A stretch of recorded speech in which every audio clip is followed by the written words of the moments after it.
திருமதி வி.கே. சசிகலா அவர்கள் ஊழல் வழக்கில் தண்டிக்கப்பட்டாரா? பட்டாரா? தண்டிக்கப்பட்டார். தண்டிக்கப்பட்டார். அவர் என்ன பொறுப்பில் இருந்தார்?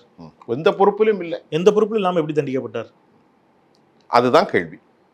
அரசியல் இல்லாமல், அரசு நிர்வாகத்தில் இல்லாமல் ஒருவர் தண்டிக்கப்பட்டிருக்கிறார். இது ஒரு பெரிய அரசியலமைப்புக்கும் சட்டத்திற்கும் விரோதமானது. சரி சரி. அப்போ அரசியலமைப்பு சட்டத்தில் அரசியல் பொறுப்பில் இருந்தது யாரு? அந்த வழக்கில் A2 யாரு? திருமதி வி.கே. சசிகலா. A1 யாரு? ஜெயலலிதா அவர்கள். ஜெயலலிதா மரணிக்கும் வரை அந்த வழக்கினுடைய விசாரணை தள்ளி போடப்பட்டுச்சு. ஜெயலலிதா மரணம் அடைந்தவுடன் வேக வேகமாக விசாரணைக்கு எடுத்துக்கொள்ளப்பட்டு திருமதி வி.கே. சசிகலா அவர்கள் எங்கே அனுப்பப்படுகிறார்? சிறைக்கு அனுப்பப்படுகிறார். ஜெயலலிதா அவர்களுக்கும் சசிகலா அவர்களுக்கும் இருக்கக்கூடிய நூலிலை வேறுபாடு இங்கே இருக்குதா? இங்கே வெளிப்படுதா?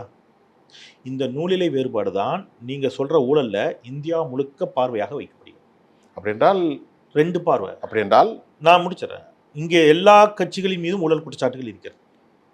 எல்லா கட்சியின் மீதும் ஊழல் குற்றச்சாட்டு இருக்குது. ஆனால் ஆராசாவின் மீதான ஊழல் குற்றச்சாட்டுகளுக்கு ஊடகங்கள் கொடுக்கக்கூடிய முக்கியத்துவமும் அதன் மீதான பார்வையும், லாலு பிரசாத் யாதவ் மீதான ஊழல் குற்றச்சாட்டுகளுக்கு ஊடகங்கள் கொடுக்கக்கூடிய முக்கியமும் பார்வையும், திருமதி வி.கே. சசிகலா அவர்களின் மீதான ஊழல் குற்றச்சாட்டுகளுக்கு ஊடகங்கள் கொடுக்கக்கூடிய பார்வையும், செந்தில் பாலாஜிக்கு ஊடகங்கள் கொடுக்கக்கூடிய பார்வையும் ஒன்றாகவும், சிஏஜி குற்றம் சாட்டிய பிறகும் 7.5 லட்சம் கோடி ஊழல் செய்தது என்று சொன்ன பிறகும் பாஜகவிற்கு கொடுக்கக்கூடிய பார்வையும் வேறாக இருக்கிறது.